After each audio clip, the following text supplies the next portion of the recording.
Okay, so I am going to give you a tutorial today about article writing hacks. So, itong tutorial na to, this is exclusive para sa mga interns ng Work at Home Geek. So, if you are watching this video, you should be an intern. So, kung hindi ka intern, maguguluhan ka, baka ma-overwhelm ka. But this tutorial is about paano ba magsulat ng article or ng mga blog post kahit wala ka pang experience. So, this is a paid task that I am giving to everyone. So, if you will be writing an article for me, if I like the article, if napasa nyo yung criteria na gusto ko, then I will be happy to pay for that article. Okay? So, in this tutorial, ang gagamitin po natin ay unang-unang tool ay Air Story. So, ipapakita ko sa inyo, I will share my screen so that makikita nyo kung ano yung itsura ng Air Story, kung paano siya gagamitin. Air Story is a very helpful tool sa mga writers and nandoon din yung outlines and yun yung tool na makakatulong sa atin para mas mabilis natin or para mas mabilis tayong makagawa ng articles. And then dito sa tutorial, ituturo ko din kung paano ba yung mag-research ng maayos, paano ba yung tinatawag na brain dumping, yung kumbaga pag nagre-research ka tapos may nakita ka, saan mo siya ilalagay, ano yung mas magandang process. So, gagawin natin siya today and I will be sharing my screen, okay? So, okay. So, ito ang aking Google Chrome. Pupunta tayo sa isa ko pang account sa Google Chrome. And then here, ito kasi yung account ko sa client ko. This is the Google Chrome that I am using for my clients. And then ito yung Google Chrome para sa akin. This is my personal Google Chrome. So here, magla-login tayo sa AirStory. So pupunta lang kayo dito sa airstory.co. Alright, and then gagawa kayo ng account dyan. Since may account na ako, magla-login na lang ako. Alright, so ito yung itsura ng AirStory. As you can see, dito ako gumagawa ng mga articles. Pero bago tayo magpunta dyan, gusto ko lang kayong i-tour kung bakit magandang gamitin yung AirStory dahil dito sa templates. Okay? So, dito sa templates, makikita nyo yung mga structure or yung mga outline na pwede nyong sundan if you want to create a blog post. Okay? So, it's taking time. Let's just, okay, there. So, meron tayong mga templates dito. Pupuntahan natin yung blog posts template. So, ito yung iba't ibang klase ng blog post na pwede nating paggayahan. So, case studies, post, curated list post, myth versus fact, problem solution. So, yan. Depende sa kung anong klaseng article yung susulatin nyo, pwede kayong mamili dito ng template. So, may guide ka ng susundan. Okay? Bago ka magsimulang gumawa dyan ng article, you have to make sure na meron kang proper information. I mean, meron kang na-research na. Gaya ng sinasabi ko, if you haven't watched the previous training, how to write, or I mean, SMM writing live session ko, sinabi ko doon that in order for you to create a powerful content, the process should be 90% research and 10% content writing. Parang exaggerated siya, 90%. But no, the more that we dig into to be, I mean, kapag mas alam natin, mas nadig natin yung topic, mas marami tayong alam sa topic, mas madadali tayong sulat. And uh, one sign na kapag nahihirapan tayong magsulat, it's because hindi tayo nakapag-research ng maayos. Okay? So, ituturo ko siya mamaya kung paano ba mag-research ng maayos. Pero kasi, bago tayo mag-research, kailangan natin pag-isipan ano yung klase ng post na gagawin ko. para alam mo din, pag nagre-research ka, alam mo kung ano yung mga hahanapin mo. Okay? So, dito, halimbawa, mamimili tayo um, ng blog post. Okay? Meron ako ditong example. So, for example, ito. Ito yung topic ko. 5 ways um, to take CBD supplements. So, etong Air Story, kaya siya magandang gawin kasi meron siyang guide. Iga-guide ka niya kung ano yung mga dapat mong gawin, yung mga reminders na dapat mong isipin when you are writing an article. And then, meron siyang template. So, dito sa template, parang bibigyan ka na niya ng guide kung paano ka magsisimula. Tapos, ano yung pattern or ano yung outline. So, madali na lang siya. Ngayon, iisipin nyo kung ang case study, kung ang blog post na gagawin nyo ay tungkol sa case study, titignan mo dito kung ano yung mga dapat mong i-research. Okay? So, for example, 5 ways to take CBD supplements. So, dito, binigyan ka na niya ng example kung paano gumawa ng magandang introduction. Tapos may suggestion pa siya dito na maglagay ng appealing image.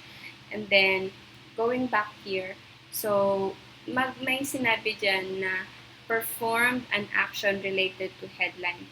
So, for example, ang headline natin is 5 ways to take CBD supplements. So, I recently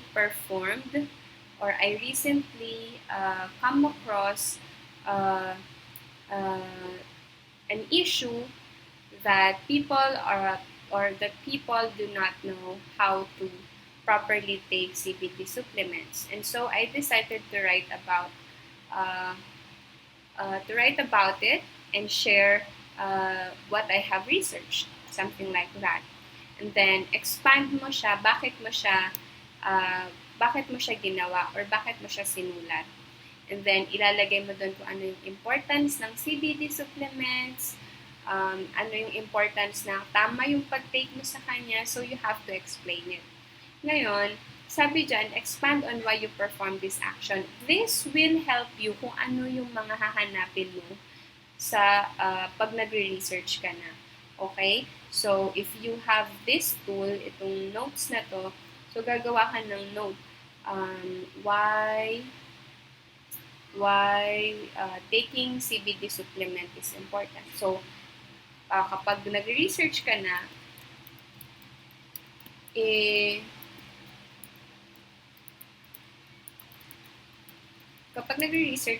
iisipin mo na ito yung isang information na hahanapin mo. Okay? Ngayon, yung sinasabi kong brain dumping is lahat ng mga related na articles na patungkol sa why taking CBD supplements is important is i-gather mo.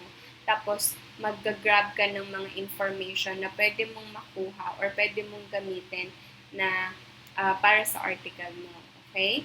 So, one way for you to do brain dumping is i-install mo yung Chrome extension ng AirStory. Okay? So, pagka, for example, naghahanap ka na, kunwari, nagpunta ka sa isang article, ways to take CBD. So, halimbawa, yan. 5 ways. Ito na siya. Nandyan na siya. Hindi mo siya pwedeng kopyahin, of course. The proper way kapag tayo ay magre-research, diba nilagay mo na yung hinahanap. Ways to take CBD. Ito yung gusto mong hanaping information.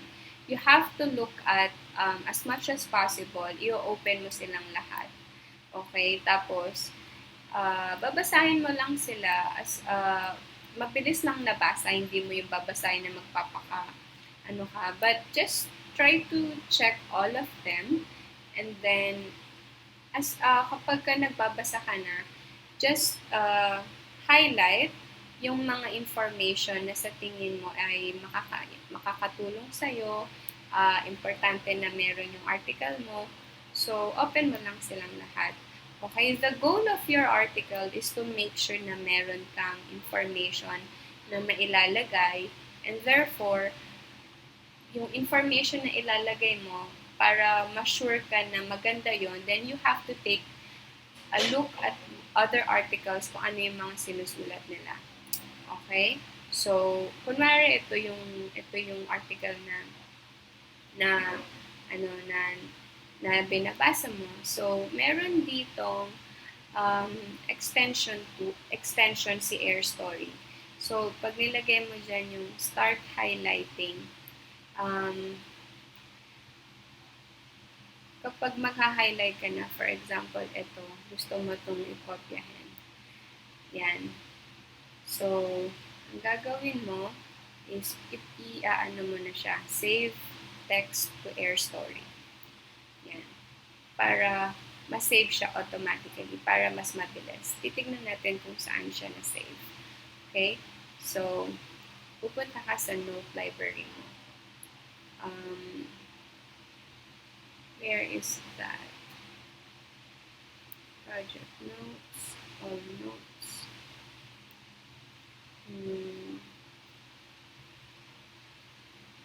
Not here.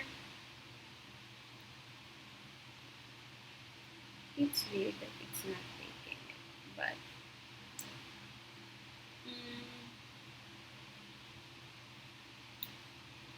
baka it's taking time na ma-add. Okay, let's try it again. Mukhang for some reason it's not working properly. So, we also have another option here na i-link si Evernote para pag nag-aano ka, pwede mo din siyang i-sync. Pero, even without these tools naman, you can still create your notes. Parang, for example, dito, gagawa ka dito ng notes mo. Ilalagay mo na yung kinopy mo. Wait. Let me just go back there. Yan.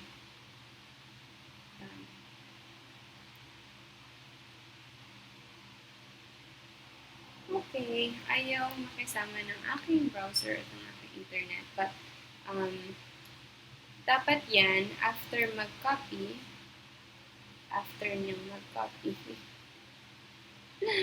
ayaw niya. Okay, anyway, so let's not just, let's forget about this extension. Mukhang ayaw niya. Mukhang ayaw niya talaga.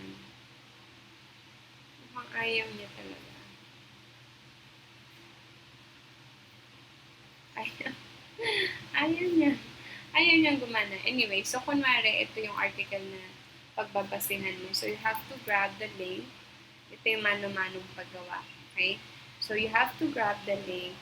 Tapos, lagay mo lang dyan yung website para meron kang reference. Okay? And then,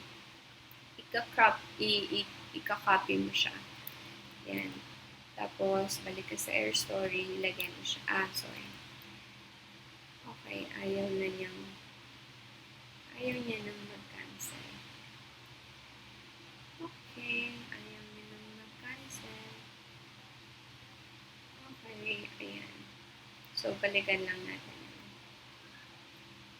I'm sorry kung medyo magulo, but what I'm really just trying to teach you guys here is paano mag-gather or mag-brain dump. So, for example, this information is very helpful. Naisip mo na ilalagay mo siya sa article mo. So, lalagyan mo siya ng note. Okay? So, yan. Lalagyan mo na siya dyan. Okay? And then, pwede mo siyang lagyan ng tag. Kapag naglagay ka ng tag, for example, 5 ways to take CBD. Yan. Okay? So, itatag mo na siya sa ganyan. Bakit siya importante? Kasi, kapag gusto natin makita lahat ng mga tagging, lahat ng notes particular for that tag, then mas ma-organize siya. Okay? Pero, pwede din naman, medyo nalilito ko sa Air Story, hindi ko pa siya gamay. okay lang naman. Pwede namang ang gagawin mo is ikakopy mo ito lahat. Yan, ikakopy mo yan lahat. Tapos, magpupulag ka ng Google Docs. Okay? Docs. Ayaw niya.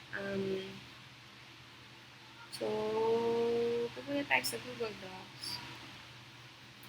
Tapos, doon na lang natin ipipaste yung ating outline. Okay? Para hindi din kayo mahirapan. Supposedly, ang Air Story ay maganda gamitin para mas mabilis. Pero if you feel that you are not yet ready to do it, to use it, that's totally fine, okay? Kaya lang naman natin talaga ginagamit ang Air Stories para mag-guide tayo kung paano gumawa ng article ng maayos, kung paano mag-outline ng article ng maayos. So, kinopy na natin yung outline, tapos inilagay natin dyan. Diba? So, yan yung susundin natin. 5 ways to take CBD. So, ito siya.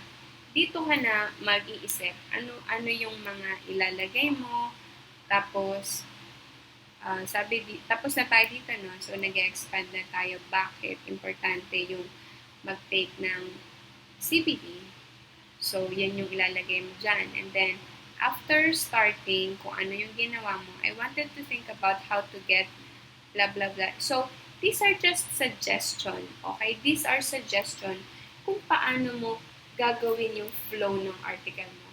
Pero, hindi mo siya kailangan sundin talaga. Okay? It will just give you idea kung paano mo siya susulatin. Alright? And then, since this is a case study, first category in your process. So, for example, ito yung first way for you to take CBD, yung first way. And then, ito naman yung second way. Ito naman, or magdadagdag ka ng pangatlo, pang-apat. So, yun yung format na susundin mo. Pero kasi, 5 ways to take CBD at ang format mo ay case study. If you really want to make it a case study, then you have to make sure na meron kang idadagdag dyan ng mga case study talaga or kung ano yung ginagawa ng mga tao. So, you will cite information from articles na ito yung dapat ginagawa, na ano yung effect niyan kapag ganyan yung ginawa mo, ano yung difference niyan pag iba yung ginawa. So, anything na pwede mong idagdag at palawakin pa or para mapalawak pa yung article mo. And then, concluding subhead. So, ibigay mo lang dyan yung parang pinaka-conclusion at solution doon, which is 5 ways to take CBD. Okay, yung pinaka-sagot mo doon sa goal mo, which is 5 ways to take CBD. Pwede mo din naman siyang hindi case study. Pwedeng mamimili tayo ng iba pang template. So, hahanap tayo, pwedeng stage of awareness or pwedeng kukuha pa tayo. Sabihin natin, gusto naman natin yung problem solution post or checklist post. Itong checklist parang mas compatible siya dun sa 5 ways to take CBD. So, it is also your responsibility or parang ikaw din talaga yung mag-iisip kung ano yung mas nababagay na klase ng post or blog post na gagawin mo for your article. Yung mga topics ng article ay ibibigay ko ay nasa Trello na. So, mamimili kayo ng mga topics na gusto nyo gawin. And then, kayo din ang mag-iisip kung ano yung outline na ilalagay nyo. Okay? But the first process is magre-research ka muna. Okay? Mag-brain dump ka. So, for example, hindi ko natuloy yung brain dumping, but ang example lang talaga nun is yung mga links or yung mga website or yung mga quote or yung mga paragraph na nakita mo is ilalagay mo siya dito din. So, pwedeng gumawa ka ng ibang document or pwedeng dyan mo lang ilagay kasi pwede din namang dalawang document eh. So, parang ang gagawin mo is, dito yung dito ka nagsusulat ng article, dito ka nag-iisip. Okay? And then, meron ka pang isang document para nandoon lahat ng mga research mo for that specific article. Okay? So, dito mo siya ilalagay. Let's say, 5 ways to take CBD research or brain dump. Okay? So, ibig sabihin, dyan mo ilalagay yung mga naisip mong excuse me, yung mga naisip mong information na ilalagay mo. So, very important then that you grab the link kung saan mo yan nakuha. Kasi at the end of your article, kailangan ilalagay mo yung mga references mo kung saan mo nakuha yung information. Okay?